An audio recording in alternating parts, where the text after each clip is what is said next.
ಬರ ಪರಿಹಾರ ಫೈಲ್ ನಿಮ್ಮ ಕಚೇರಿಯಲ್ಲಿ ಧೂಳು ಹಿಡಿತಿದೆ ಅಂತ ಅಮಿತ್ ಶಾ ವಿರುದ್ಧ ಕೃಷ್ಣ ಬೈರೇಗೌಡ ವಾಗ್ದಾಳಿ ನಡೆಸಿದ್ದಾರೆ. ಹಣ ರಿಲೀಸ್ ಮಾಡ್ತೀವಿ ಅಂತ ಮಾತು ಕೊಟ್ಟಿರಲಿಲ್ವಾ? ಗಾಂಧಿ ಪ್ರತಿಮೆ ಮೇಲೆ ಆಣೆ ಪ್ರಮಾಣ ಮಾಡಿ ಅಂತ ಸವಾಲು. ಸುಳ್ಳುಗಳ ಮೂಲಕವೇ ಪ್ರಚಾರ ಉದ್ಘಾಟಿಸಿದ್ದೀರಿ ಎಂದು ತಿವಿದ ಸಿಎಂ. ಇದೆಲ್ಲವನ್ನ ನೋಡೋಣ ರಣಕಣ ನ್ಯೂಸ್ ಟಾಪ್ 9 ನಲ್ಲಿ. ಕೇಂದ್ರ ಗೃಹ ಸಚಿವ ಅಮಿತ್ ಶಾ ನಿನ್ನೆ ಡಿಕೆ ಬ್ರದರ್ಸ್ ಭದ್ರಕೋಟೆಯಲ್ಲಿ ನಿಂತು ಕಾಂಗ್ರೆಸ್ ವಿರುದ್ಧ ಗರ್ಜಿಸಿದ್ರು. ಇದಕ್ಕೆ ಪ್ರತಿಯಾಗಿ ಕಾಂಗ್ರೆಸ್ ನಾಯಕರು ಕೌಂಟರ್ ಕೊಟ್ಟಿದ್ದಾರೆ. ಕಂದಾಯ ಸಚಿವ ಕೃಷ್ಣ ಬೈರೇಗೌಡ ಸುದ್ದಿಗೋಷ್ಠಿ ನಡೆಸಿ ಕೇಂದ್ರ ಬರ ಪರಿಹಾರ ನೀಡಿಲ್ಲ, ರಾಜ್ಯದ ಫೈಲ್ ಅಮಿತ್ ಶಾ ಕಚೇರಿಯಲ್ಲಿ ಧೂಳು ಹಿಡಿತಾ ಇದೆ ಅಂತಂದ್ರು. ರಾಜ್ಯಕ್ಕೆ ಬರ ಪರಿಹಾರಕ್ಕೆ ಹಣ ಬಿಡುಗಡೆ ಮಾಡಿ ಅಂತ ಬರೆದಿರ್ತಕ್ಕಂಥ ಪತ್ರದ ಪ್ರತಿಯನ್ನು ಕೂಡ ತಮ್ಮ ಮುಂದೆ ನಾನು ಇಡ್ತಾ ಇದ್ದೇನೆ. ಹಣ ರಿಲೀಸ್ ಮಾಡ್ತೀವಿ ಅಂತ ಸಿಎಂಗೆ ಮಾತು ಕೊಟ್ಟಿರಲಿಲ್ವಾ ಅಂತ ಸಚಿವ ಕೃಷ್ಣ ಬೈರೇಗೌಡ ತಿರುಗೇಟು ನೀಡಿದ್ದಾರೆ. ಬೆಂಗಳೂರಲ್ಲಿ ಮಾತನಾಡಿದ ಅವರು, ನವೆಂಬರ್ 20ರ ಒಳಗೆ ನಮಗೆ ಪರಿಹಾರ ಬರಬೇಕಾಗಿತ್ತು. ಸಿಎಂ ಬರೆದ ಪತ್ರ ಕೇವಲ ವೈಟ್ ಶೀಟಾ? ಸಿಎಂ ಪತ್ರ ಮನವಿಗೂ ಬೆಲೆ ಕೊಡಲಿಲ್ಲ ಅಂತಂದ್ರು. ಡಿಸೆಂಬರ್ 23ನೇ ತಾರೀಕು ನೀವು ಪೋಷಕರಾಗಲು ಕಾಯುತ್ತಿದ್ದೀರಾ? ಚಿಂತಿಸದಿರಿ. ಓಯಾಸಿಸ್ ಫರ್ಟಿಲಿಟಿ 90,000 ದಂಪತಿಗಳ ಜೀವನದಲ್ಲಿ ಸಂತೋಷವನ್ನು ತಂದಿದೆ. 7825893601ಗೆ ಕರೆ ಮಾಡಿ ಅತ್ಯದ್ಭುತ ರಿಯಾಯಿತಿ ಪಡೆಯಿರಿ ಹಾಗೂ ಎಲ್ಲರಿಗೂ ಗುಡ್ ನ್ಯೂಸ್ ಕೊಡಿ.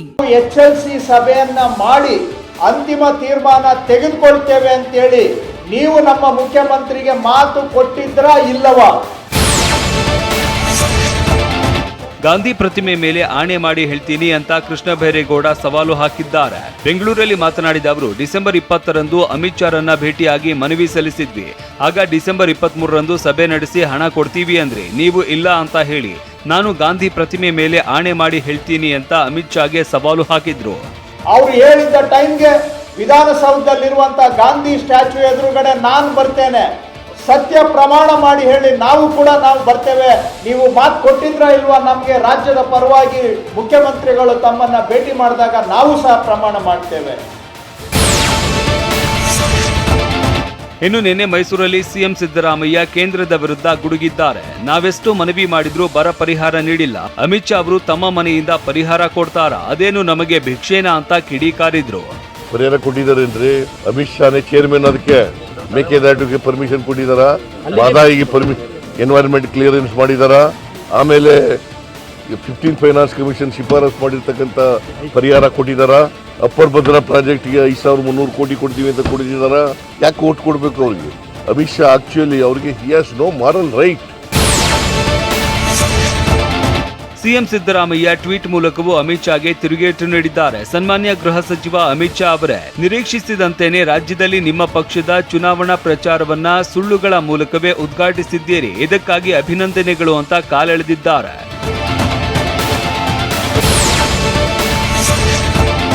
ಕಾಂಗ್ರೆಸ್ನವರು ಎಲ್ಲರ ಕಾಲಿಗೆ ಬೀಳುವ ಪರಿಸ್ಥಿತಿ ಬಂದಿದೆ ಅಂತ ವಿಪಕ್ಷ ನಾಯಕ ಆರ್ ಅಶೋಕ್ ಲೇವಡಿ ಮಾಡಿದ್ದಾರೆ. ಬೆಂಗಳೂರಲ್ಲಿ ಮಾತನಾಡಿದ ಅವರು, ಕಾಂಗ್ರೆಸ್ ಗೋ ಬ್ಯಾಕ್ ಕೂಗು ಎಲ್ಲಾ ಕಡೆನೂ ಕೇಳಿ ಬರ್ತಾ ಇದೆ. ಒಬ್ಬರು ಚುನಾವಣೆಯಲ್ಲಿ 60,000 ಲೀಡ್ ಬೇಕು ಅಂತಿದ್ದಾರೆ, ಇನ್ನೊಬ್ಬರು ಮಂಡ್ಯ ಲೋಕಸಭಾ ಕ್ಷೇತ್ರ ಗೆಲ್ಲಬೇಕು ಅಂತಿದ್ದಾರೆ. ಅವರಿಗೆ ಸೋಲ್ತೀವಿ ಅಂತ ಕನಸು ಬಿದ್ದಿದೆ ಅಂತಂದ್ರು.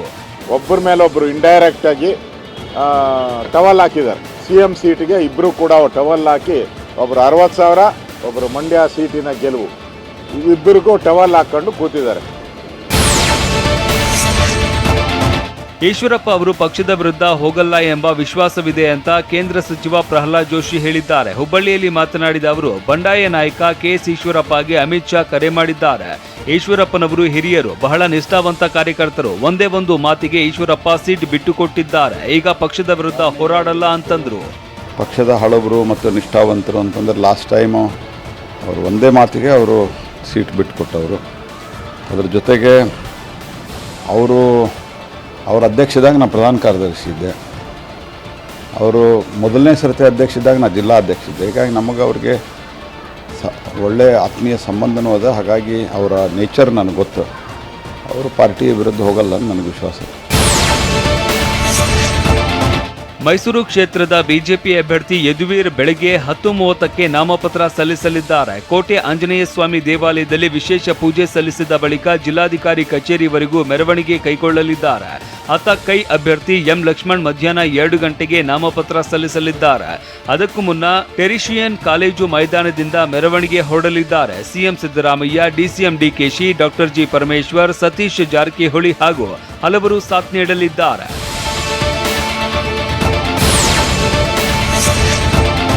ತುಮಕೂರು ಬಿಜೆಪಿ ಅಭ್ಯರ್ಥಿ ವಿ ಸೋಮಣ್ಣ ಬೆಳಗ್ಗೆ 10 ಗಂಟೆಗೆ 2ನೇ ಸೆಟ್ ನಾಮಪತ್ರ ಸಲ್ಲಿಸಲಿದ್ದಾರೆ. ಅತ್ತ ದಕ್ಷಿಣ ಕನ್ನಡ ಕಾಂಗ್ರೆಸ್ ಅಭ್ಯರ್ಥಿ ಪದ್ಮರಾಜ್ ಬೆಳಗ್ಗೆ 9:30ಕ್ಕೆ ಕುದ್ರೋಳಿ ದೇವಸ್ಥಾನದಿಂದ ಮೆರವಣಿಗೆ ಹೊರಟು ನಾಮಪತ್ರ ಸಲ್ಲಿಸಲಿದ್ದಾರೆ. ಚಿಕ್ಕಬಳ್ಳಾಪುರ ಕಾಂಗ್ರೆಸ್ ಅಭ್ಯರ್ಥಿ ರಕ್ಷಾರಾಮಯ್ಯ ಬೃಹತ್ ರೋಡ್ ಶೋ ಮೂಲಕ ಉಮೇದುವಾರಿಕೆ ಸಲ್ಲಿಸಲಿದ್ದಾರೆ. ಉಡುಪಿ ಚಿಕ್ಕಮಗಳೂರು ಬಿಜೆಪಿ ಅಭ್ಯರ್ಥಿ ಕೋಟಾ ಶ್ರೀನಿವಾಸ ಪೂಜಾರಿ ಬೆಳಗ್ಗೆ 11 ಗಂಟೆಗೆ ನಾಮಪತ್ರ ಸಲ್ಲಿಸಲಿದ್ದಾರೆ.